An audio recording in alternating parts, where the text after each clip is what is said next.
Bismillahirrahmanirrahim.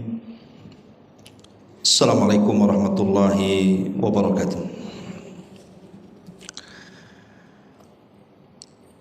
Alhamdulillah wassalatu wassalamu ala Rasulillah wa ala alihi wa sahbihi wa mawalah wa la hawla wa la quwata illa billahi wa ba'du. Alhamdulillah, segala puja dan puji hanya milik Allah subhanahu wa ta'ala. Salat dan juga salam kita hadiahkan kepada Rasul kita Nabi besar Muhammad sallallahu alaihi wa ala alihi wasallam.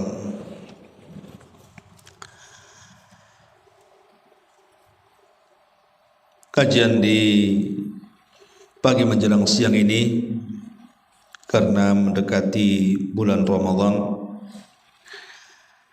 maka kita akan membahas seputar bekal seorang wanita di bulan Ramadan. Ada 10 poin yang kita akan jelaskan seputar bulan Ramadan bagi kaum wanita khususnya, dan umumnya tentu juga bagi seluruh kaum muslimin. Tidak memperpanjang mukaddimah, yang pertama, Ramadan ni'matun yajibu an tashkura. Ramadan adalah sebuah nikmat yang wajib untuk disyukuri.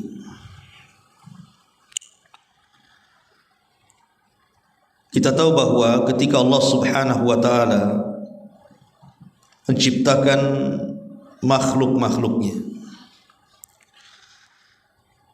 dari sekian makhluk Allah subhanahu wa ta'ala terkadang ada yang Allah pilih. Salah satunya adalah kalau bicara soal bulan, maka Allah subhanahu wa ta'ala telah memilihkan dari 12 bulan itu bulan Ramadan, bulan yang penuh nikmat di dalamnya. Bagaimana tidak, bulan Ramadan adalah bulan yang diturunkan banyak rahmat di dalamnya. Bahkan dosa-dosa akan mudah diampuni. Belum lagi pahala-pahala yang dilipat gandakan dan derajat-derajat yang akan diangkat. Bahkan lebih daripada itu, bulan Ramadan adalah bulan di mana kita akan dimerdekakan Allah subhanahu wa ta'ala dari api neraka.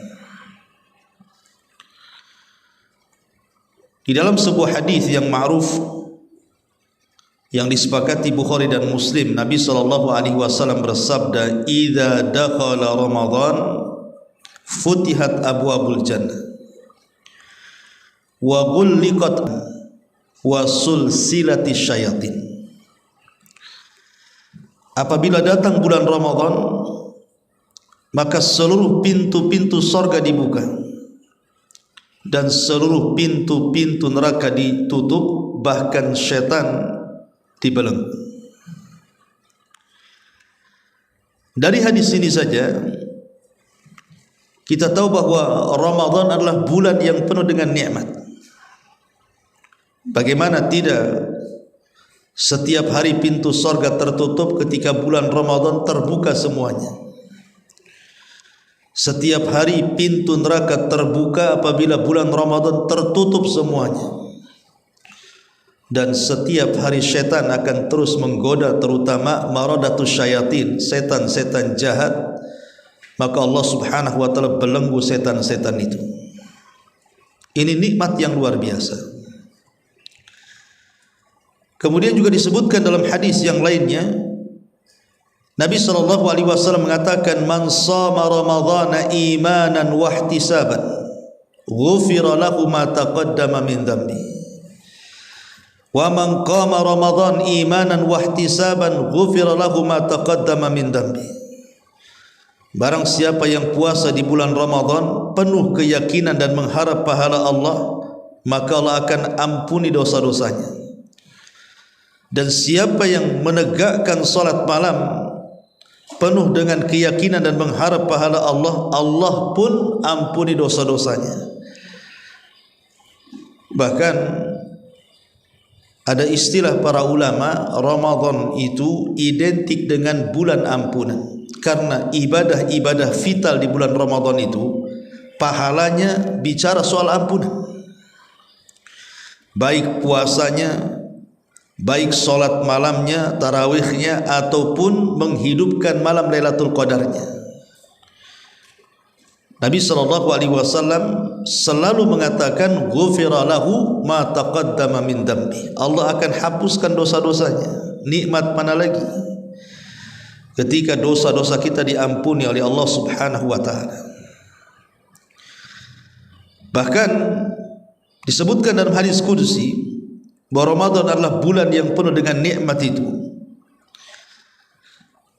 Allah Subhanahu wa taala berfirman, kullu amal ibni adam lahu illa siyam fa innahu li wa ana ajzi bi. Setiap amalan anak Adam itu akan diberikan kepadanya kecuali puasa, kata Allah. Puasa itu untukku, aku yang akan membalasnya. Apa maknanya, Bu? Nanti pada hari kiamat, ketika manusia dikumpulkan di sebuah tempat yang disebut dengan kontor. Kontor itu akhir daripada titian sirat namanya. Dan sirat itu artinya jembatan yang terbentang di tengah-tengah neraka jahanam. Lah ujung sirat itu disebut kontor. Disitulah terjadi qisas antara orang yang zalim dan orang yang dizalimi akan saling menuntut, sehingga terjadilah tukar pahala dan dosa. Ketika ada orang-orang yang di dunia ini banyak melakukan kezaliman dan dia dituntut oleh orang-orang yang dizaliminya sehingga pahalanya habis, tapi orang yang nuntut masih banyak, sementara dia tidak bisa membayar dengan pahalanya, terpaksalah dosa orang yang dizalimi itu ditanggung dia. Ketika orang seperti ini sudah putus asa, rasanya tidak mungkin masuk surga, tiba-tiba Allah Subhanahu wa taala datang dan memperlihatkan pahala yang sangat besar. Itulah pahala puasa. Bahwa dia masih memiliki pahala yang dia tidak perkirakan, rupanya dengan pahala itu dia bisa masuk surga. Itulah makna hadis Nabi SAW, as-saumu li wa ana azzi bihi. Puasa itu milikku, kata Allah, aku yang akan membalasnya. Karena puasa ini tidak tahu nominalnya, Bu. Kalau baca Quran kan jelas nominalnya, satu huruf dilipat gandakan 10 kebaikan. Sedekah juga sama, sekali sedekah dilipat gandakan 10 sampai 700 kali lipat. Tetapi puasa ini tidak disebutkan lipatannya. Kenapa dalam puasa tidak disebutkan lipatannya? Karena di dalam ibadah puasa itu ada ibadah kesabaran, dan pahala orang yang sabar itu tanpa batas. Itulah kenapa kemudian Rasul mengatakan dalam hadis qudsi ini, fa innahu li wa ana azzibi. Puasa itu untukku dan aku yang akan membalasnya. Dan ini nikmat yang luar biasa. Belum lagi cerita Lailatul Qadarnya, yang satu malam saja kalau kita bisa menghidupkan dengan ibadah kepada Allah Subhanahu wa taala, itu sama dengan 1000 bulan atau kurang lebih 84 tahun kita beribadah kepada Allah Azza wa Jalla. Dari sini kita tahu bahwa Ramadan adalah nikmat yang wajib disyukuri. Bersyukurlah kalau seandainya kita mampu memijakkan kedua kaki kita di bulan Ramadan. Ini poin pertama. Poin kedua, bagaimana kita menghadapi Ramadan. Kalau kita sudah masuk bulan Ramadan itu, apa yang harus kita siapkan? Pertama, al-mubadaratu ila taubatis sadiqah. Bersegeralah kita bertobat. Perbaharui tobat kita. Sebelum kita melangkahkan kaki di bulan Ramadan, kalau bisa dosa-dosa kita sudah diampuni, sehingga kita masuk Ramadan itu bersih dari dosa, sehingga ini yang menjadikan amalan kita semangat untuk kita lakukan. Karena biasanya pengaruh dosa itu melemahkan ibadah. Allah Subhanahu wa taala berfirman, wa tubu ilallahi jami'an ayyuhal mu'minun la'allakum tuflihun. Bertobatlah kalian semuanya kepada Allah, wahai orang-orang yang beriman, agar kalian sukses. Menunjukkan bahwa kesuksesan itu diraih dengan tobat. Kalau kita ingin sukses di bulan Ramadan, dahulukan tobat, segerakan tobat. Ini yang pertama. Yang kedua, at-takhallus min jami'il munkarat. Sebelum masuk bulan Ramadan, hilangkan seluruh kemungkaran. Baik kemungkaran lisan seperti berdusta, namimah, ghibah, mencaci, memaki, merendahkan, menghina dan yang semacamnya. Atau mungkin kemungkaran dalam badan. Mungkin seseorang memukul, berkelahi dan begitu seterusnya. Dan yang terpenting adalah kemungkaran dalam hati. Hasad, dendam, dengki dan yang semacamnya. Ini sebisa mungkin sebelum masuk Ramadan hilangkan. Yang ketiga, memiliki azam, memiliki niat yang kuat dan memiliki keinginan yang tinggi untuk betul-betul memakmurkan bulan Ramadan. Jadi sudah dirancang dari sekarang. Nanti kalau saya Ramadan, saya mau hatamkanlah 2 kali Quran itu.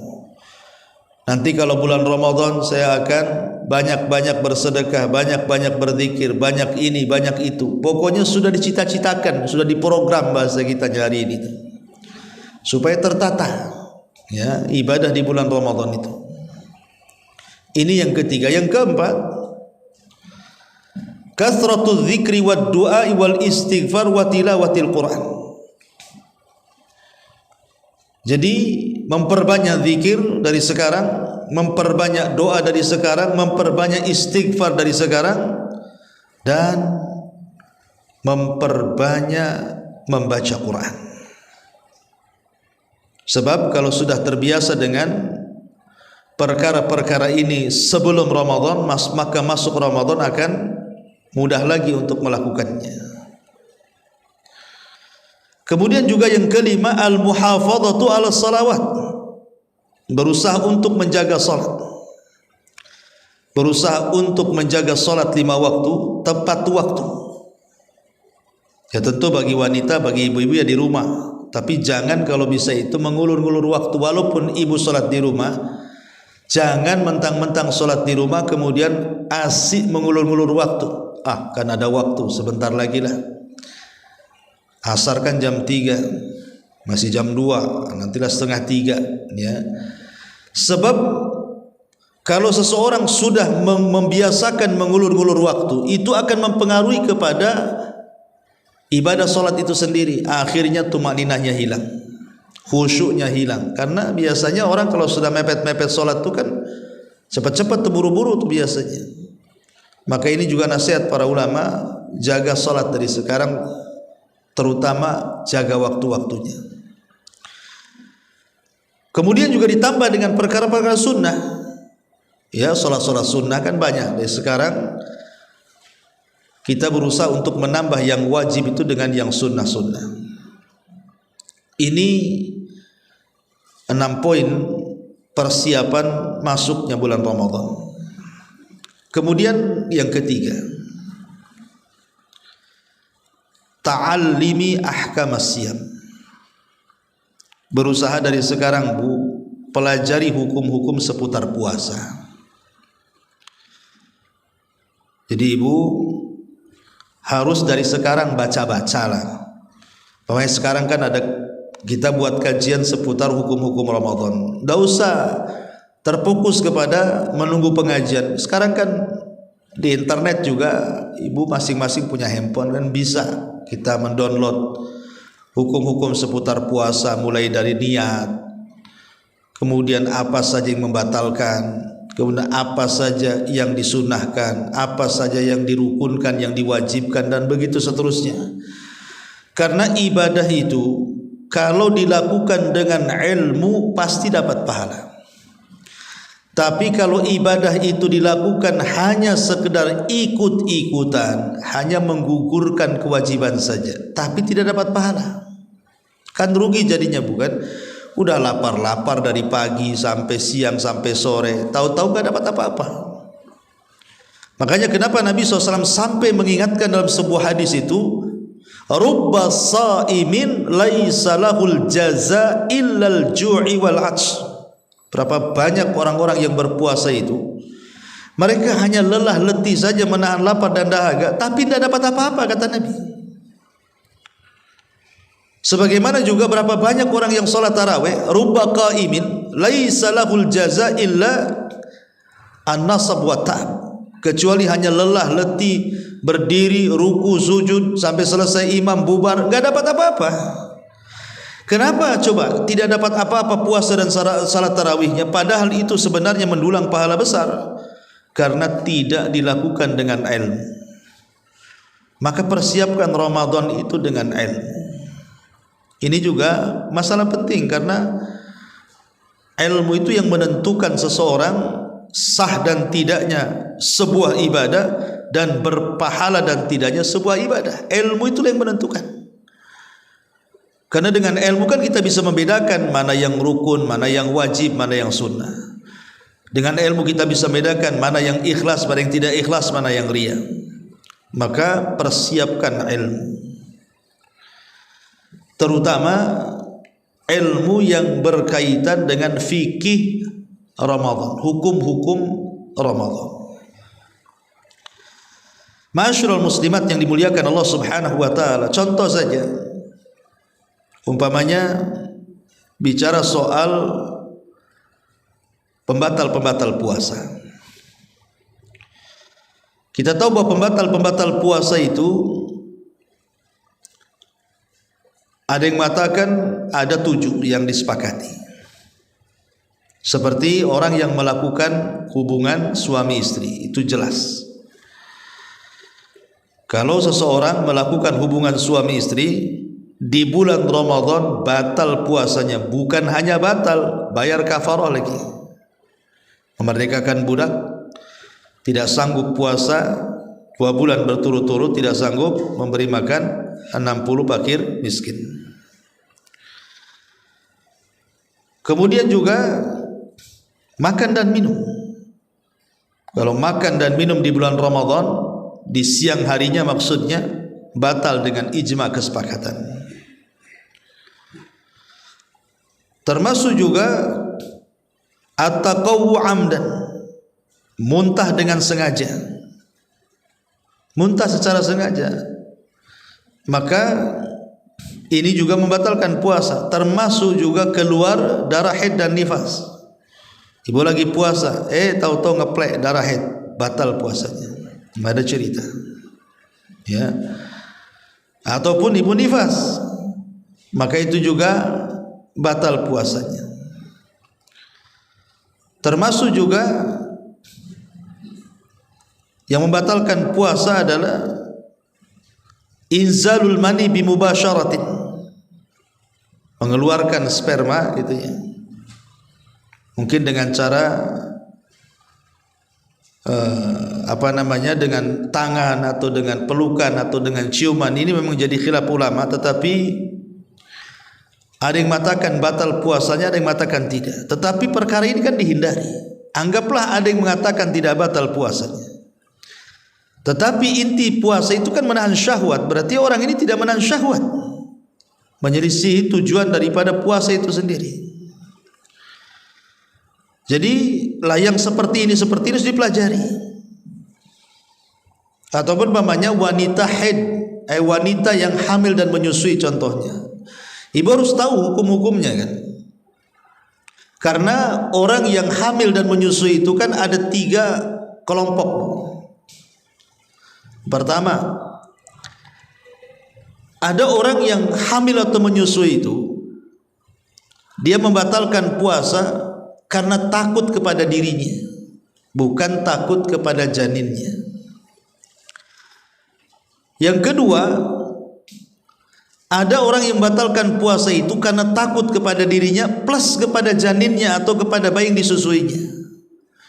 Dan yang ketiga, ada orang yang membatalkan puasa itu dia tidak takut kepada dirinya, sehat badannya, cuman takut sama janin atau bayi yang disusui sehingga dia tidak puasa. Kan hanya 3 saja. Wanita haid dan yang menyusui, wanita hamil dan menyusui ini biasanya tidak puasa karena 3 perkara ini. Saya ulangi, pertama karena dia takut kepada dirinya, janinnya nggak masalah, mungkin dia sakit gitu ya. Maka yang seperti ini kalau dia membatalkan puasa karena takut kepada kesehatannya, bukan kesehatan janin atau bayi yang disusuinya, maka ulama sepakat dia wajib mengqadha puasa. Mengqadha puasa, tidak ada fidyah. Yang kedua, yang dua-duanya takut, khawatir kepada dirinya dan khawatir kepada janinnya kalau dia puasa, atau khawatir kepada dirinya dan khawatir kepada bayi yang disusuinya kalau dia puasa. Berarti ini kekhawatiran kuadrat, bukan namanya ya, khawatir dua-duanya. Maka yang kedua juga wajib qadha, tidak ada fidyah. Jadi 2 perkara ini wajib qadha. Kenapa? Karena digolongkan kepada orang sakit. Lah yang jadi polemik para ulama itu adalah ketika ibu ini sanggup puasa, cuman kalau ibu puasa akhirnya air susunya berkurang sementara ibu sedang menyusui sehingga memadaratkan bayi. Ibu sanggup puasa tapi memadaratkan kepada janin yang dikandungnya, akhirnya ibu tidak puasa. Jadi tidak puasanya itu bukan karena ibu tidak sanggup, ibu sanggup puasa, cuman karena khawatir kepada janin atau bayi disusuinya, itu yang menjadikan ibu membatalkan puasa. Lah yang inilah yang menjadi polemik panjang para ulama. Mazhab Hanafi mengatakan wajib qadha. Mazhab Hanafi mengatakan wajib qadha. Mazhab Maliki mengatakan bagi yang hamil wajib qadha, bagi yang menyusui maka qadha dan fidyah. Tetapi bagi mazhab Syafi'i mengatakan dua-duanya, baik yang hamil atau menyusui, kalau dia membatalkan puasa bukan karena takut kepada dirinya tapi takut kepada janin dan juga anak yang disusuinya, maka dia wajib bayar dua-duanya. Baik yang hamil atau menyusui tetap mengqadha puasanya dan tetap membayar fidyah. Dan ini yang kuat, wallahu a'lam. Ya, pendapat yang ketiga, pendapat Syafi'iyah ini adalah pendapat yang kuat. Kenapa? Karena asar dari sahabat, asal daripada Abdullah bin Abbas dan Abdullah bin Umar radhiyallahu anhuma. Inilah hukum-hukum yang seperti ini kan harus dipahami juga supaya tidak salah gitu ya ketika kita mengamalkan sebuah amalan. Intinya poin yang ketiga ini berusaha kita mempelajari hukum-hukum seputar puasa, fikih-fikih puasa sebelum masuk Ramadan, supaya ketika kita masuk Ramadan tidak banyak tanya, tidak ragu-ragu apakah ibadah ini bisa dilakukan atau tidak. Itulah pentingnya ilmu ketika masuk bulan Ramadan. Ini yang ketiga. Yang keempat, Ramadan adalah syahrus siyam la syahrut ta'am.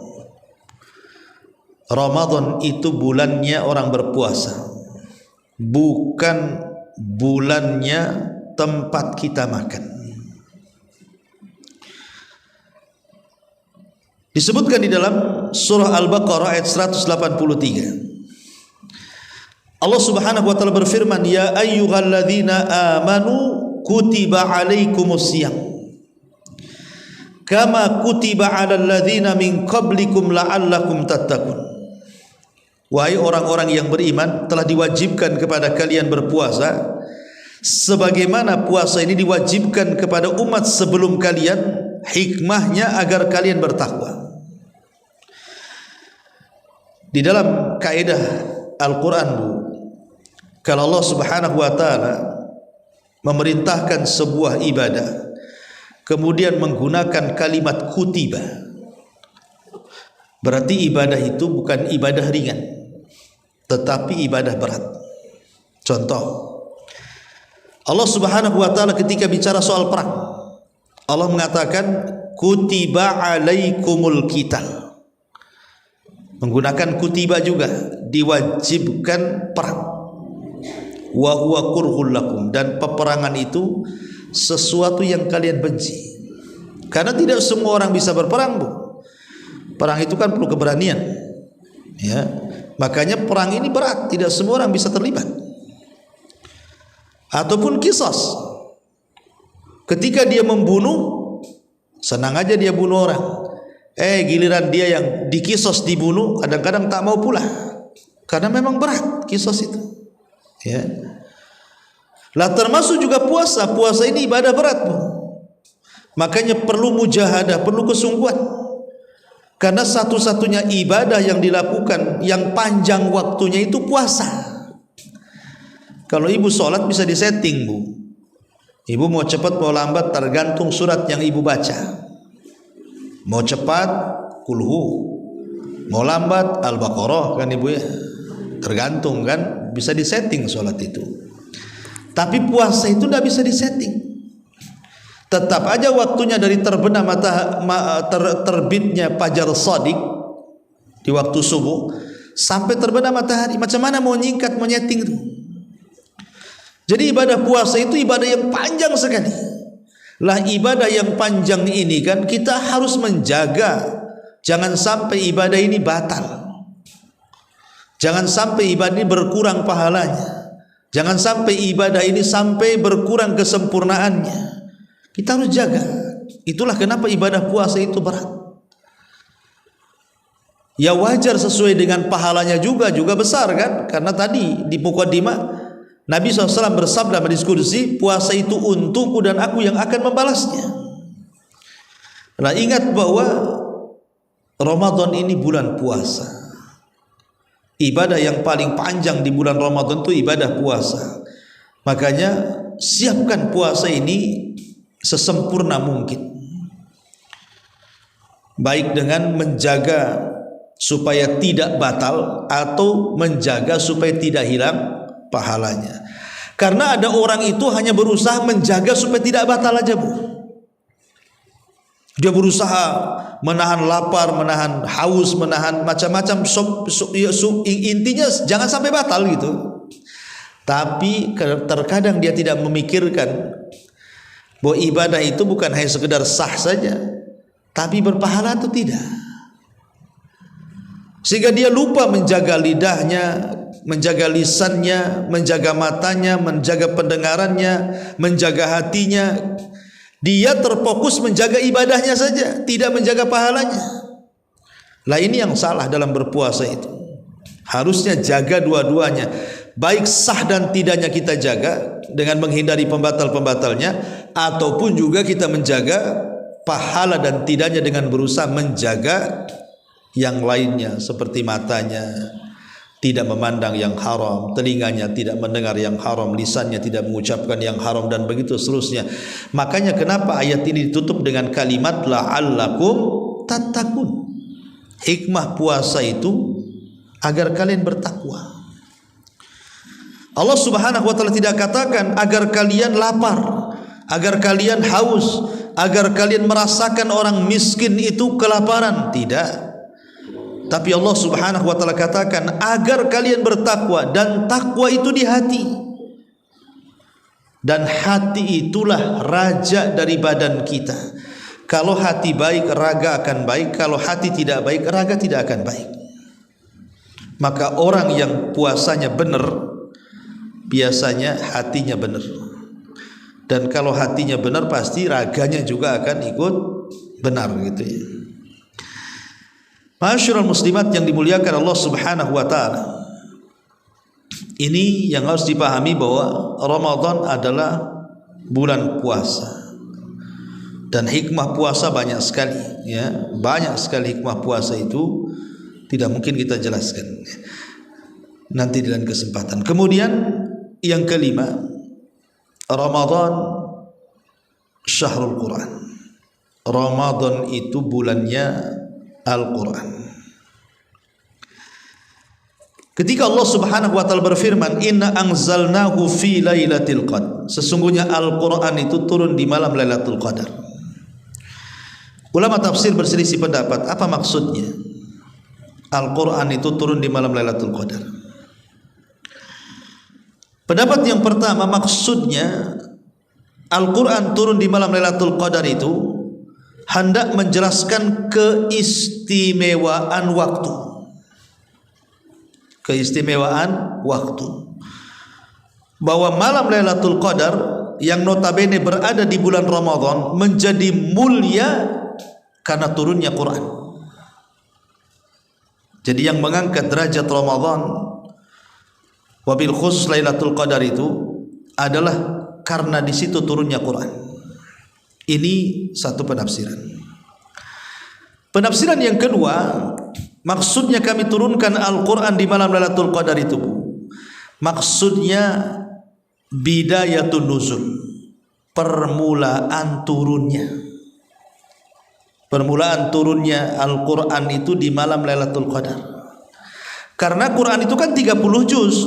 Tidak semua 30 juz itu turun kepada Rasul di bulan Ramadan, tidak. Ada yang di bulan Ramadan, ada yang di luar Ramadan. 30 juz itu. Tapi permulaannya itu di bulan Ramadan. Dan sesuatu yang mula-mula atau awal-awal pasti afdal. Ya kan Bu, sesuatu yang mula-mula atau awal-awal pasti afdal. Seperti mamanya orang yang pertama kali beriman kepada Nabi SAW siapa? Khadijah. Maka Khadijah mendapatkan afdaliyah, keutamaan dibandingkan wanita-wanita yang lainnya. Wanita yang pertama kali mati syahid siapa Bu? Sumayyah. Maka dia memiliki keistimewaan dibandingkan wanita-wanita yang lainnya. Pokoknya sesuatu yang awal-awal itu istimewa. Maka ketika Al-Quran ini permulaan turunnya di bulan Ramadan, khususnya di malam Lailatul Qadar, makanya kemudian malam itu menjadi mulia. Karena itulah permulaan turunnya Quran, surah Al-Alaq ayat 1 sampai 5, yang menunjukkan turunnya SK kepada Rasul, diangkatnya menjadi nabi dan menjadi nabi, kemudian 6 bulan setelahnya diangkat menjadi Rasul dengan turunnya surah Mudaththir. Ini penafsiran yang kedua. Penafsiran yang ketiga, maksudnya inna anzalnahu fi lailatul qadar itu maksudnya adalah Al-Quran turun 30 juz itu bukan dari Baitul Uzzah kepada Nabi, bukan, tetapi maksudnya adalah dari Lauhil Mahfud ke Baitul Uzzah.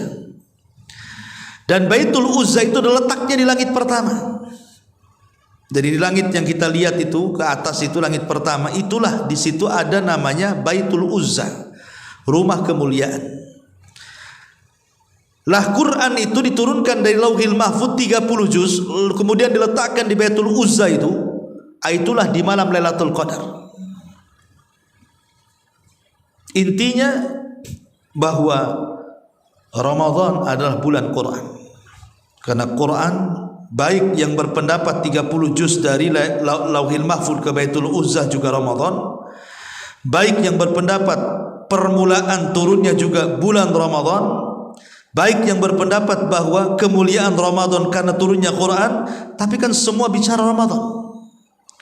Makanya Allah Subhanahu wa taala berfirman dalam Al-Baqarah yang 185-nya, "Syahrul Ramadhan alladzi unzila fihi al-Qur'an."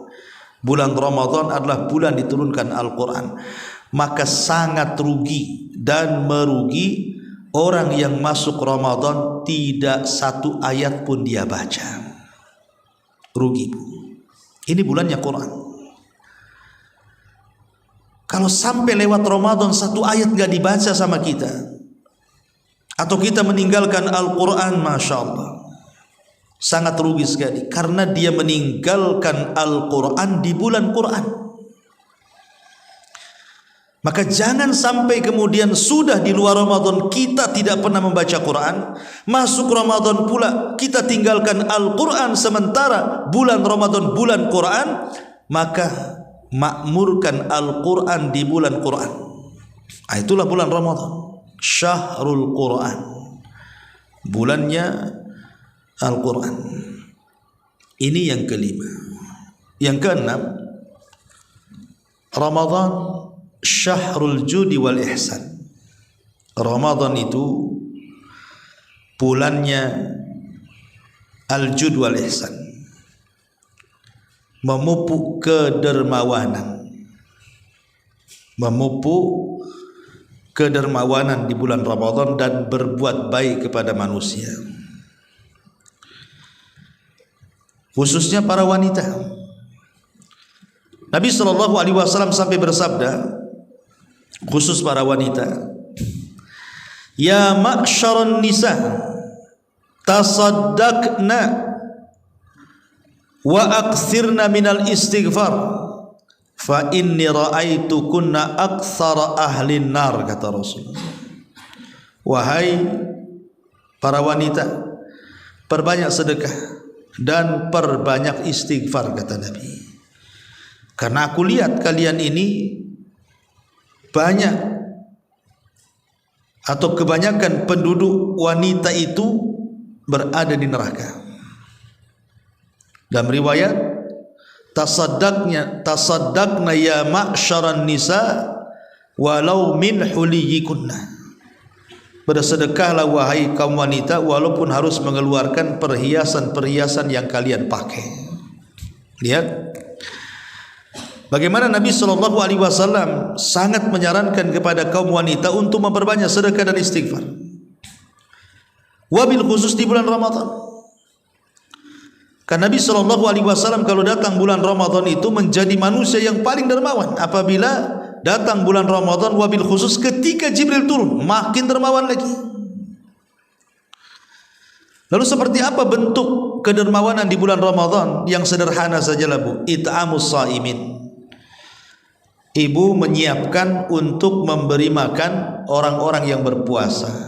Pamannya ibu masak apa gitu kan, kemudian dihantar ke masjid, dihantar ke panti asuhan, dihantar ke ke pesantren-pesantren, dihantar kepada orang-orang yang berhajat dan mereka tidak ada yang dimakan saat berbuka.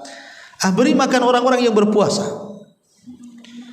Karena pahala orang yang memberi makan orang yang berpuasa itu, kata Rasul, man fattara shaiman kana lahu mithlu ajrihi ghaira annahu la yanqusu min ajri shaimi syai'a. Jadi barang siapa yang memberi makan orang yang berpuasa, maka dia dapat pahala orang yang berpuasa tanpa mengurangi pahala orang yang berpuasa. Jadi kalau ibu memberi makan orang yang berpuasa itu, anggap saja ibu buat 10 porsi, kemudian dihantar ke masjid.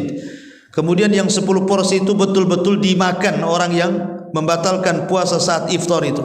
Berarti ibu sama dengan mendapatkan puasa 10 orang. Kan enak, ya. Gimana kalau yang ibu kasih makan itu sampai 100 orang? Sementara kita sendiri kadang-kadang puasa itu setengah mati untuk menahan lapar dan dahaga itu kan. Tapi dengan memberi makan saja kita sudah mendapatkan pahalanya. Ya tentu kalau di zaman sekarang kan orang berlomba-lomba kan, Bu, orang ngasih minuman ke masjid, makanan ke masjid, ya kasihlah minuman terbaik dan makanan terbaik supaya makanan ibu yang dilirik kan gitu ya.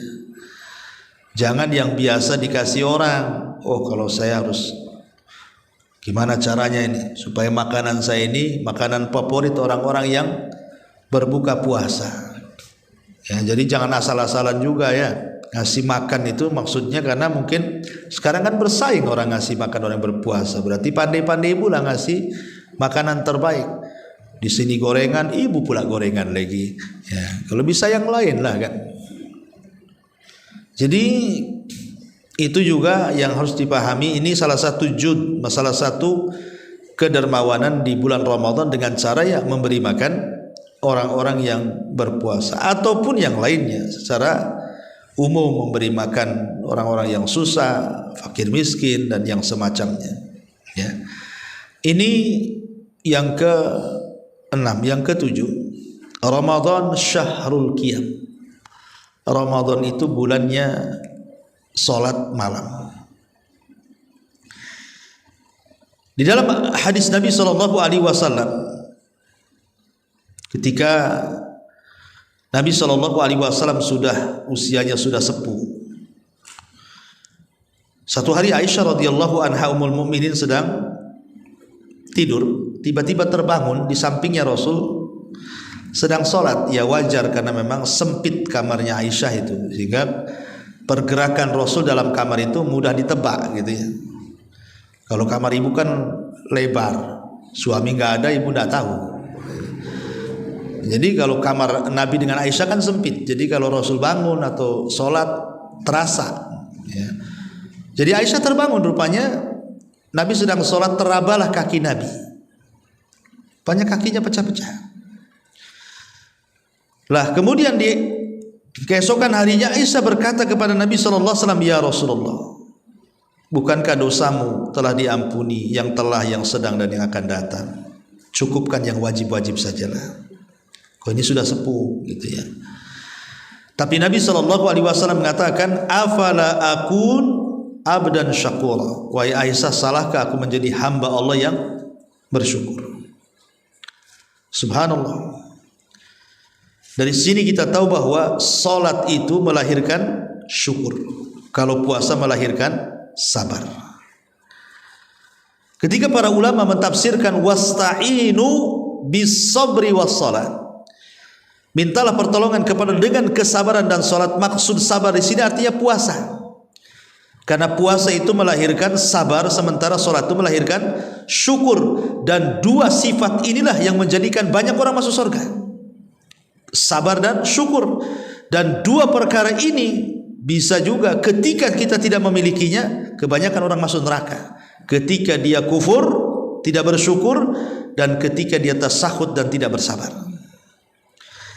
Yang ingin saya jelaskan di sini adalah karena Ramadan adalah bulannya Al-Qiyam, kita ini berusaha untuk melaksanakan Qiyamul Lail, maka perbanyaklah solat di malam hari. Perbanyak solat di malam hari. Syekh bin Bas ditanya, Ustaz saya ini sudah solat tarawih, apakah perlu saya solat tahajud lagi? Kata Syekh bin Bas, ya perlu. Jadi kalau ibu sudah solat tarawih ini di masjid, kemudian malam-malam bangun lagi, solat lagi nggak apa-apa, Qiyamul Lail.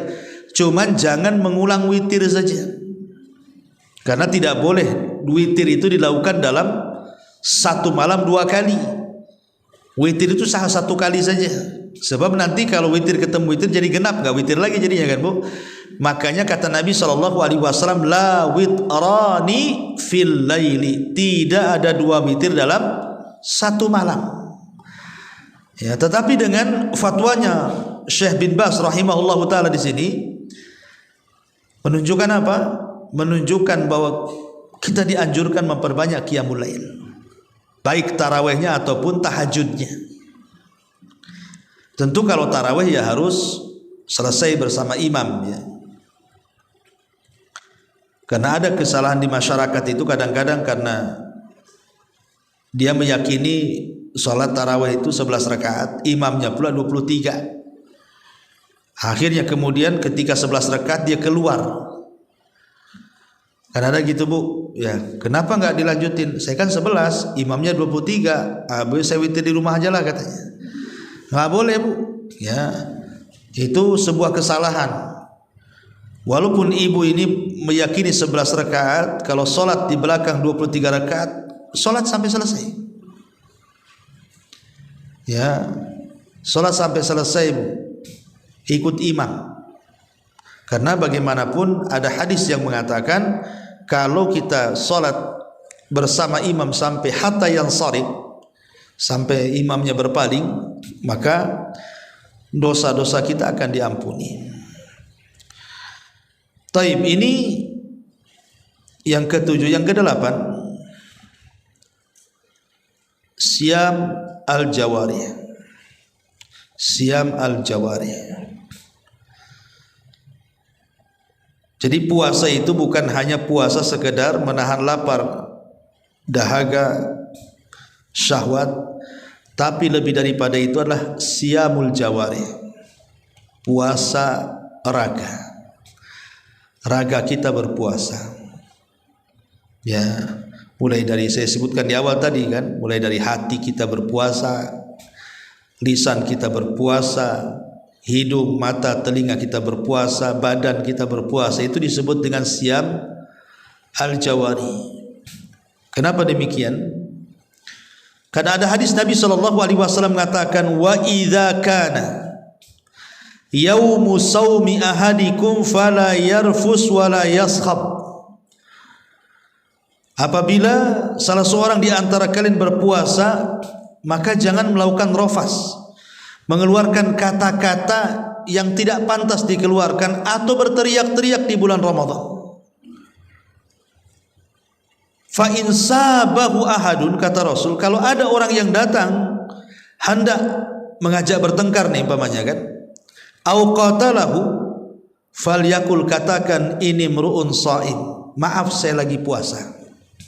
Jadi kalau ada tetangga mulai ngajak nih bertengkar, atau mungkin suami ibu dah mulai buat emosi, ya, mengeluarkan kata-kata yang mungkin ibu kalau di luar Ramadan mudah tersinggung, ibu balas gitu ya, maka katakan saya lagi puasa, saya nggak mau bertengkar lah, saya lagi puasa. Ya, titik sampai di sini. Jangan ditambah, tunggu nanti kalau habis buka. Bukan begitu ya. Ya, saya lagi puasa. Sudah ya, supaya puasa kita terjaga. Itu namanya puasa raga namanya ya. Bukan hanya sekedar menahan lapar dahaga saja, tapi lebih daripada itu. Nah, ini juga perlu dipahami. Kemudian yang ke-9, yang ibu harus lakukan juga khutuwat amaliyah li muhafadhati ala awqati fi Ramadan. Ibu buat khutuwat, langkah-langkah, jadwal-jadwal amal untuk menjaga puasa dengan cara menjaga waktu-waktu di bulan Ramadan.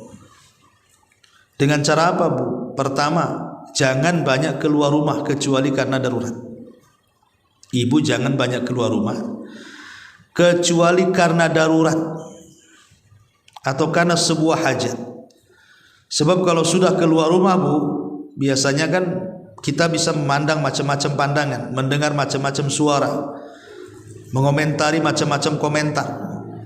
Ini bisa masalah ya. Kemudian juga jauhi pasar, Bu. Jauhi pasar. Jadi kalau ibu mau ke pasar itu belanja satu kali itu untuk 1 bulan kalau bisa kan gitu. Penuhi kulkasnya itu, Bu. Atau 1 kali belanja untuk seminggu lah minimal ya. Jangan tiap hari masuk pasar ya. Karena ini pasar ini kan seburuk-buruk tempat, Bu. Ibu tidak maksiat, orang lain bermaksiat. Ibu tidak maksiat, ibu bisa melihat maksiat orang. Maka sebisa mungkin jauhi pasar. Sebisa mungkin, kalau kecuali kalau ibu pedagang ya lain. Nanti kalau ibu bukan pedagang ya. Ya termasuk pasar di sini ya mall juga. Mall kan pasar juga. Jadi ini yang kedua. Termasuk juga jauhi az-ziyarat alaysa laha sababun. Sudah, ibu enggak usah ziarah-ziarah ke kawan itu kalau enggak ada sebab ibu ziarah. Kecuali kalau kawan-kawannya sakit gitu ya, memang perlu diziarahi atau ada masalah perlu ibu. Kalau enggak ada, di rumah saja. Ya selama Ramadan itu ya gunakan untuk baca Quran, berzikir dan yang semacamnya. Kemudian juga tajannub majalis su. Ibu sudah tahu kawan ibu ini tukang gibah, jangan gabung. Ya, kalau gabung di situ hilang pahala kita. Saya nggak ikut gibah loh Ustaz. Iya ibu dengar di situ. Celakanya ngerekam pula kan itu. Nah, ini juga yang keempat. Yang kelima, tajannub tadyi'il awqat. Jauhi hal-hal yang bisa membuang-buang waktu bu, seperti nongkrong di handphone, ya kan, balas WA, main TikTok, nengok YouTube, Instagram, macam-macam sekarang kan, itu ngabisin waktu itu, nggak ada manfaatnya. Kecuali yang ibu lihat itu ya dakwah murotal apa yang ada manfaatnya, tapi kebanyakan melarikan. Kalau sudah pegang handphone tuh apa-apa yang dipegang tuh, ya, yang ditonton pun macam-macam. Maka jauhi perkara tersebut. Termasuk tajannubus sahar ilal fajri. Ya. Termasuk juga jangan sampai kalau umpamanya di malam hari ibu begadang. Kalau bisa habis isya cepat tidur. Ya, nanti sepertiga malam bangun gitu ya. Ini enggak, sampai jam 1 jam 2 baru tidur. Nanti pas sahur itu sudah ngantuk, subuh apalagi. Nah, ini kan nyanyiakan waktu. Termasuk juga tajannub suhbatil asyrar, menjauhi teman-teman yang buruk, teman-teman yang bisa melalaikan kita dari ibadah kepada Allah Azza wa Jalla. Termasuk juga al-hadar min tadyi'il awqat fi i'dadi at-ta'am wa tajhizihi indal iftar. Hindari bu, kalau berbuka itu jangan balas dendam, gitu maksudnya ya.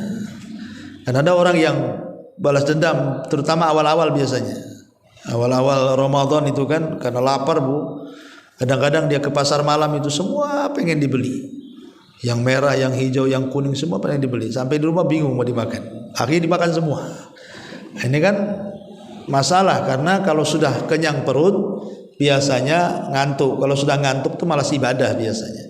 Kalau ibu mau makan berat itu habis taraweh, nah itu kan bebannya udah kurang. Ya. Kemudian juga hindari di bulan Ramadan ini minasyahna. Syahna ini maksudnya perselisihan. Ya, jangan mudah berselisih dengan orang. Jangan mudah berselisih dengan orang. Makanya ulama mengatakan ada 3 kunci kebahagiaan yang disebutkan dalam Quran itu. Pertama, mudah memaafkan, tasamuh namanya. Orang kalau mudah memaafkan bu, biasanya bahagia. Kenapa? Karena hatinya tidak menyimpan dendam. Yang kedua, as-sabru, sabar. Karena orang yang tidak sabar itu biasanya hatinya mudah terbakar. Kemudian yang ketiga, ihsan, berbuat baik kepada orang. Sebab orang yang berbuat baik kepada orang didoakan orang lain.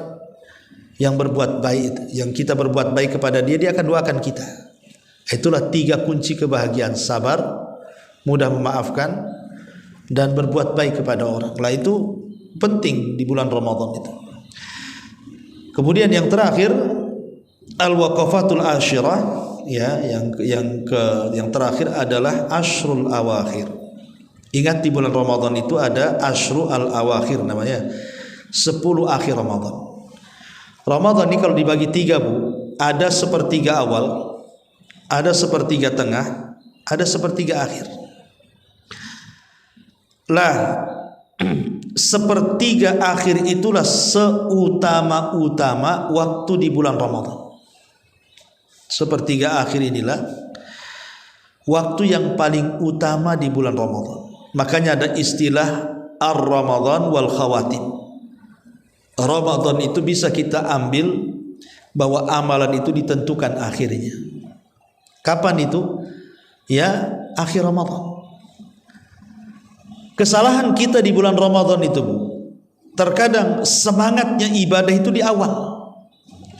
Di awal Ramadan tidak ada satupun masjid kecuali penuh. Tidak ada satu corong masjid atau mushola kecuali seperti suara tawon tadarus terus sampai tengah malam. Tidak ada yang rajin sedekah kecuali awal-awal Ramadan. Wah, semua jor-joran bahasa kitanya. Seminggu awal, nanti seminggu tengah, mulai itu sapnya maju bu. Udah mulai itu kan, masjid mulai kurang, ya, makanan pun mulai kurang yang sedekah, orang ngaji pun sudah mulai kurang, apalagi kalau udah dekat Lebaran kan, nah, itu kurang semuanya Bu, karena pindah tempat biasanya, masjidnya kosong, mallnya pula rame. Ya, lah padahal kalau kita bicara soal Ramadan wal khawatim, Ramadan dan akhir daripada sebuah amalan, ingat Rasul yang mengatakan al amal bi khawatimiha kan, amal itu ditentukan akhirnya. Makanya harusnya kebiasaan awal Ramadan itu menjadi penyemangat akhir Ramadan. Ini indah kebiasaan awal Ramadan menjadi pelemah akhir Ramadan, kan aneh. Ya, makanya ulama menasihati di akhir-akhir Ramadan ini harusnya itulah penentu akhir daripada ibadah kita dari awal Ramadan, tengah Ramadan harusnya ditentukan dengan akhirnya. Karena di situ ada Lailatul Qadar. Kata Nabi SAW, carilah Lailatul Qadar di 10 akhir Ramadan. Ya. Ma'asyiral muslimat yang dimuliakan Allah Subhanahu wa taala, adapun nasihat secara umum di bulan Ramadan. Pertama, ya, jangan tinggalkan doa di 3 tempat. Selama Ramadan, jangan tinggalkan doa di 3 tempat. Karena 3 tempat ini adalah tempat-tempat mustajab doa setiap hari di bulan Ramadan, dari tanggal 1 Ramadan sampai akhir Ramadan. Kalau bisa jangan tinggalkan doa di 3 tempat. Pertama, ketika menjelang berbuka. Menjelang berbuka Bu, gak usah lama-lama, 5 menit atau paling lama 10 menit jadilah. Maka menjelang berbuka, ibu angkat tangan tinggi-tinggi, berdoa kepada Allah Subhanahu wa taala. Itu waktu yang sangat mustajab. Karena kesalahan kita ini di masyarakat Bu, justru kadang-kadang menjelang berbuka itu kadang-kadang kita masih di pasar kaget, masih milih makanan untuk iftar kadang-kadang Bu ya. Atau ibu masih sibuk masak di dapur, masih nyiapin makanan, masakan, minuman kadang-kadang kan. Sehingga sampai teng maghrib baru selesai. Kapan waktu doanya? Jadi sempatkan 5 menit atau 10 menit sebelum berbuka itu, angkat tangan tinggi-tinggi. Di situ waktu mustajab. Pertanyaannya, apa yang ibu panjatkan di situ? Ulama mengatakan, inilah setat waktu Allah Subhanahu wa taala memerdekakan kita dari api neraka. Nabi SAW sampai mengatakan, lillahi utaqa'u minan nar fi kulli lailati min Ramadan. Allah Subhanahu wa taala setiap malam di bulan Ramadan itu memerdekakan hamba-hambanya dari api neraka. Dan permulaannya itu menjelang terbenam matahari. Karena itu mulai masuk waktu malam. Jadi tangan ibu angkat tinggi-tinggi ke langit. Ibu katakan kepada Allah, ya Allah merdekakan aku dari api neraka. Ya Allah merdekakan suamiku dari api neraka. Ya Allah merdekakan anak-anakku, orang tuaku dan orang-orang yang tercinta dari api neraka. Itu doanya Bu. Karena itu setatnya Allah memerdekakan kita dari api neraka. Kalau ibu lakukan setiap hari menjelang berbuka, ibu katakan, ya Allah merdekakan kami semua satu keluarga dari api neraka. Mungkin dalam 1 bulan itu adalah 1 doa dalam 1 hari selama 30 hari Ramadan itu ada yang diijabah Bu. Berarti ibu tidak akan masuk neraka selamanya. Ibu tidak akan masuk neraka selamanya. Kalau 1 doa yang ibu panjatkan dalam 1 bulan itu ada yang diijabah Allah, ibu dicatat termasuk orang-orang yang dimerdekakan oleh Allah dari api neraka, selamanya ibu tidak akan masuk neraka. Luar biasa kan? Maka jangan tinggalkan berdoa menjelang berbuka. 1. Yang kedua, jangan pernah meninggalkan doa di sepertiga malam akhir. Karena biasanya ibu di bulan Ramadan pasti bangun. Kalau di luar Ramadan kan ibu kalau niat bayar utang aja bangun itu, karena sahur kan. Tapi kan hari-hari ibu tidak bangun. Tapi Ramadan mau tidak mau ibu bangun karena menyiapkan sahur kan. Lah sahur itulah sepertiga malam. Karena mungkin sahur jam 1, pasti sahur ya setengah 4, jam 4 gitu ya. Itulah waktu sepertiga malam. Jadi jangan difokuskan kepada ibadah sahurnya saja. Ya, ibadah sahur memang baik dan berkah. Tasahharu fa inna fi sahurikum barakah. Sahurlah kalian, kan dimakan sahur itu ada berkah. Tapi lebih daripada itu waktu Allah turun tuh. Karena Nabi SAW yang mengatakan yanzilu rabbuna ila sama'id dunya fi kulli thuluthil lailil akhir wa dzalika kullu lailatin. Faqala Allahu azza wa jalla man yad'uni fa astajibalah wa man yas'aluni fa utiyah wa man yastaghfiruni fa aghfiralah. Sungguhnya Allah turun di sepertiga malam akhir itu, dan itu setiap malam, baik Ramadan atau di luar Ramadan. Dan tentu di bulan Ramadan ada keistimewaannya. Di situlah Allah katakan kepada kita, siapa yang berdoa aku kabulkan, siapa yang minta aku kasih, siapa yang meminta ampun ku ampuni. Ini Nabi sallallahu alaihi wasallam. Allahu suami ibu mudah supaya, cobalah ibu diskusi dengan suami yang punya suami itu, yang nyuci ya. Kalau yang laundry enggak lah kan Bu, masak, ngepel, nyapu, macam-macam kan. Tugas seorang wanita lah masak macam-macam. Cobalah diskusi dengan suami itu, maksudnya diringankan. Minta keringanan kepada suami itu supaya jangan disibukkan kebiasaan di luar Ramadan sama dengan di bulan Ramadan. Dikurangi ya. Karena itu waktunya kita ini banyak beribadah. Jangan suaminya aja enak masuk surga, ibu pula stres. Suaminya tarawih khusyuk karena nggak capek, ibu lelah letih masih nguap aja tarawih itu. Kenapa? Ya karena ibadah amalannya sama aja. Nah, kurangi, diskusi gimana caranya supaya sama dapat pahala besar gitu ya. Ini nasihat yang kedua, terutama 10 akhir Ramadan. Nah, itu harus mintalah sama suami, kalau bisa bang catering aja bang katanya, laundry aja bang, kasih pembantu di rumah, saya mau ibadah. Ya pokoknya gimana pandai-pandai ibu lah kan itu. Ini yang kedua. Yang ketiga nasihat umum ya, bagi ibu adalah selain daripada kerjasama dengan keluarga, kemudian juga doa gitu ya, punya target khusus. Kadang-kadang jangan sampai Ramadan tahun kemarin sama pula dengan Ramadan tahun ini, kan nggak bagus. Karena bagaimanapun hadis yang menunjukkan secara umum khairukum man tala umru wa hasuna amaluhu kan. Jadi sebaik-baik kalian itu yang dipanjangkan umurnya tetapi makin baik lagi amalannya. Nah, gimana caranya Ramadan sekarang ini jauh lebih baik dibandingkan Ramadan tahun kemarin. Kalau Ramadan tahun kemarin cuma 1 kali hatam, bisalah sekarang 1,5 atau 2 kali hatam. Mantap tuh Bu. Ramadan tahun kemarin ini kayaknya saya banyak main sana sini sehingga lupa zikir, lupa ini, lupa itu, lupa ibadah. Macam mana Ramadan ini lebih ditingkatkan lagi?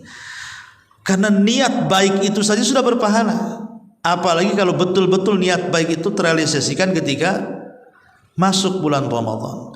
Karena seorang muslim itu Bu, ada yang ketika menghadapi Ramadan dia bahagia. Ada bahagia. Kenapa bahagia? Karena bahagia dia akan memperoleh sebanyak-banyak pahala di situ. Tapi ada orang-orang yang ketika menghadapi Ramadan sempit dadanya Bu. Aduh lapar lagi katanya,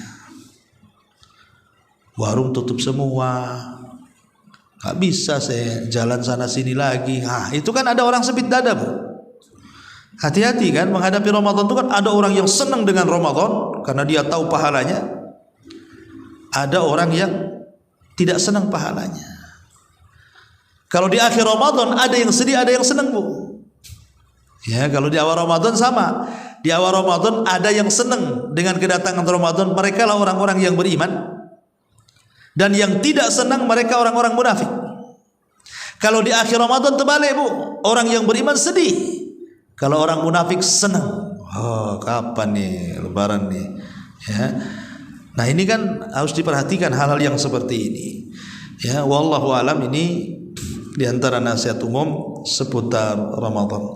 Taib sebelum saya tutup, kita bentangkan dengan tanya jawab saja seputar fikih Ramadan. Silakan kalau ada yang bertanya.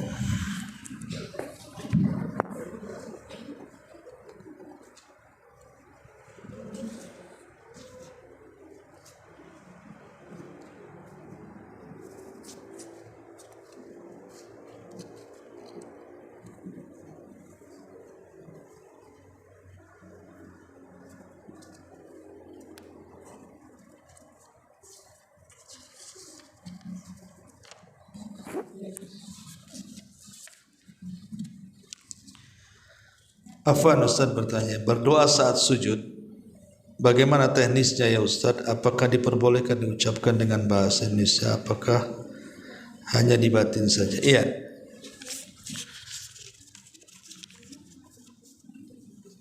Doa sujud tentu dilakukan setelah melaksanakan kewajiban, yaitu membaca Subhana Rabbiyal A'la. Itu dulu yang pertama. Subhana Rabbiyal A'la dulu dibaca, jangan sampai ditinggalkan. Ya, paling sedikit 3 kali, lebih daripada itu boleh. Namanya lebih daripada 3 kali Subhana Rabbiyal A'la, nggak ada masalah. Adapun selepas itu boleh kita berdoa, karena kata Nabi SAW, ammar ruku fa'adzimu fiha. Adapun ketika posisi ruku kata Rasul, maka agungkan Allah di dalamnya. Makanya bacanya Subhana Rabbiyal Azim.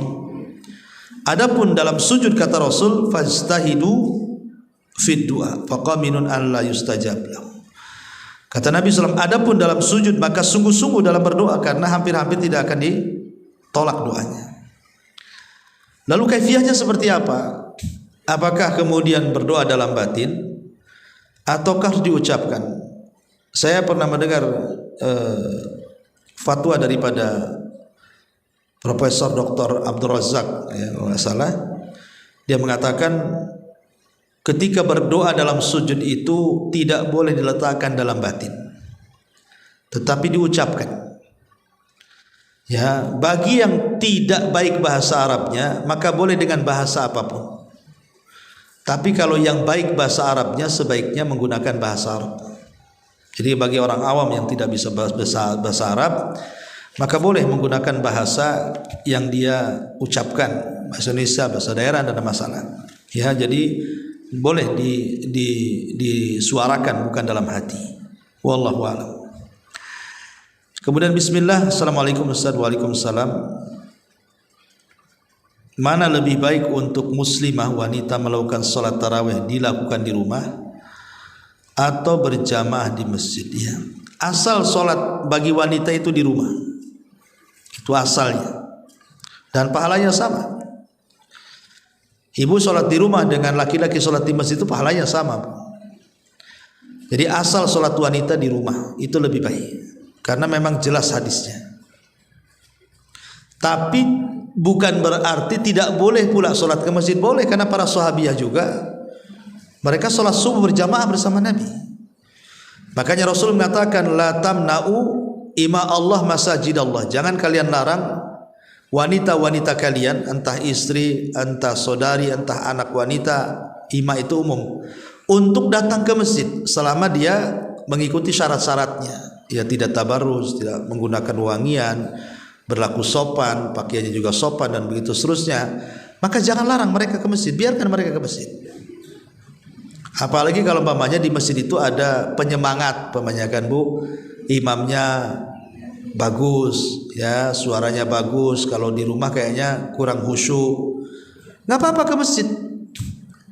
Apalagi Ramadan itu kan memang kalau sholat tarawih di masjid kan semangatnya makin tinggi gitu ya, karena rame-rame enak gitu. Nggak apa-apa ke masjid kalau ada pendorong-pendorong seperti itu, walaupun pada asalnya sholat wanita itu lebih baik di rumah. Wallahu a'lam. Tapi jika kita ada target hatam 2 kali bacaan Al-Quran, apa boleh hanya bacaan Al-Qurannya saja tanpa terjemah? Boleh, nggak apa-apa. Ya, pada dasarnya menghatamkan Al-Quran kurang dari 3 hari itu makruh, karena ulama kalau sudah bulan Ramadan itu ada yang menghatamkan 1 hari hatam, kadang 1 hari itu 2 kali hatam, siang lain malam lain, sehingga menjadi polemik para ulama. Bukankah ada larangan tidak boleh menghatamkan Al-Quran lebih daripada atau kurang daripada 3 hari? Iya, kalau di waktu-waktu yang lain, tapi di waktu-waktu yang seperti Ramadan itu dibolehkan, kata Imam Ibnu Rajab. Lah bayangkan menghatamkan Quran kurang lebih dari 3 hari, itu kan berarti baca terus cepat kan, bukan?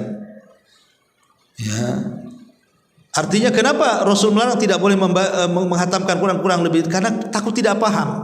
Tapi khusus bulan Ramadan dibolehkan, karena itu bulan Quran. Jadi boleh ibu tidak paham artinya, baca aja Quran itu, karena Quran itu memang diturunkan diibadahi bacaannya. Paham atau tidak paham artinya, baca saja. Karena setiap satu huruf dapat 10 kebaikan. Ya, tidak usah disibukkan dengan baca terjemahnya, nggak hatam-hatam nanti. Ya, jadi tetapi jangan pula ibu menghatamkan terjemahannya. Ibu baca terjemahannya sampai hatam, Qurannya pula tak dibaca. Jadi maksudnya Qurannya yang dibaca, terjemahannya itu kapan-kapan lah kita baca. Jangan dibalik. Ya. Yang penting kita hatamkan Quran dalam sebulan itu minimal 1 kali lah, walaupun tidak 2 kali. Taib, ini yang kemudian pada saat berdoa sebelum berbuka puasa, apakah harus menghadap kiblat? Apakah harus diawali dengan salawat, asmaul husna dan istighfar? Iya. Kiblat doa itu menjadi polemik para ulama. Apakah kiblat doa itu kiblat salat? Ataukah kiblat doa itu langit? Ada yang mengatakan kiblat doa salat, ada yang mengatakan kiblat doa itu langit. Tapi dapat yang kuat wallahu alam, kiblat doa itu langit. Jadi tidak harus menghadap kiblat, tapi mengenangadahkan ke langit. Karena Rasul ketika khutbah Jumat dia menghadap makmum dan membelakangi kiblat kan berdoa, menunjukkan bahwa kiblat doa itu langit. Maka ibu angkat aja tangan ke langit. Ya, kalau seandainya ibu memulai dengan asmaul husna, kemudian bersalawat, beristighfar, ya tentu lebih baik lagi. Ya, bagaimanapun memulai doa dengan pujian-pujian, dengan salawat dan yang semacamnya itu lebih baik. Ya, wallahu a'lam. Afwan Ustaz, untuk wanita bagaimana teknis iktikaf yang lebih afdal? Apakah full time di masjid atau di rumah saja? Tidak ada iktikaf di rumah, Bu. Iktikaf itu di masjid. Allah mengatakan wa antum akifuna fil masajid, dan kalian beriktikaf di masjid-masjid. Walaupun ada polemik para ulama, kalau pendapat Syekh Albani dan murid-muridnya sampai sekarang, iktikaf itu hanya ada di 3 masjid: Masjid Nabawi, Masjidil Haram, dan Masjidil Aqsa. Selain 3 masjid tidak ada iktikaf. Ini pendapat Syekh Albani dan murid-muridnya. Tetapi pendapat yang kuat adalah pendapat mayoritas para ulama seperti Syekh Utsaimin dan yang lainnya, mengatakan bahwa pertama, iktikaf yang dibatasi dengan 3 masjid ini riwayatnya lemah. Kalaupun sahih, maksudnya dibawa kepada afdholiyah, maksudnya seutama-utama iktikaf di 3 masjid. Bukan berarti di masjid yang lain tidak boleh. Itu jawaban Syekh Utsaimin. Intinya bahwa iktikaf di semua masjid sama, dan ini pendapat madzhabul arba, Syafi'i, Maliki, Hanafi, Hambali, semua mensyariatkan semua masjid, terutama masjid jami itu disyariatkan iktikaf. Dan istri-istri Nabi SAW sepeninggal Rasul iktikaf mereka sampai meninggal. Ya, jadi memang iktikaf itu menjadi sunnah muakkadah bagi Rasul karena tidak pernah ditinggalkan. Adapun bagi wanita iktikaf ya dengan mahramnya, Bu. Ya, dengan mahramnya di masjid, kecuali kalau memang masjidnya samping rumah gitu ya kan. Jadi nggak memadaratkan ibu, keamanan dan begitu seterusnya, maka tidak masalah dengan kawan-kawannya di masjid, karena masih kayak di sini nih, ibu tinggal di perumahan sini, masjidnya di sini, ada apa-apa walaupun ada mahram kan, bukan jarak safar gitu ya. Tapi kalau sudah jauh tempatnya ya dan membahayakan, ya sebaiknya menggunakan mahram. Ya sebaik-baik iktikaf ya full time 10 hari kan. Tapi bukan berarti kemudian iktikaf itu harus 10 hari full time. Itu seafdol-afdolnya berdasarkan sunnah Nabi. Tapi kalau ada kesibukan, ada hal-hal yang tidak mungkin lah full time, maka bolehlah ibu iktikaf hanya sejam 2 jam, ataupun sehari 2 hari. Yang penting intinya iktikaf itu ada niat tinggal di masjid dalam rangka mendekatkan diri kepada Allah Subhanahu wa taala. Wallahu a'lam. Kemudian yang kedua, afwan, keluar tema, apakah saat umrah untuk jemaah wanita, apakah saat umrah untuk jemaah wanita Dibolehkan salat di hotel saja tanpa ikut ke masjid saat di Madinah, lebih utama yang mana? Iya, lebih utama di Masjid Nabawi, Bu. Karena keutamaan Masjid Nabawi itu hanya berlaku di masjid. Ya, tapi kalau di haram beda. Kalau di Mekah itu tanah haramnya luas. Jadi di masjid manapun selain Masjidil Haram itu sama keutamaannya. Tapi kalau di Madinah itu hanya di Masjid Nabawi saja keutamaannya. Yang kalau sholat itu sama dengan 1000 kali sholat di masjid-masjid lain, hanya ada di Masjid Nabawi. Tapi kalau di Mekah tidak, Bu. Di semua masjid yang selama dia masih lingkup haram itu dapat keutamaan yang sama 100.000 kali sholat. Ya, selama masih lingkup tanah haram, tidak harus di Masjidil Haram. Maka sebaiknya ya ibu kalau umroh, kalau ingin dapat keutamaan ya di Masjid Nabawi lah kalau di Madinah. Wallahu a'lam. Ya, saya kira ya.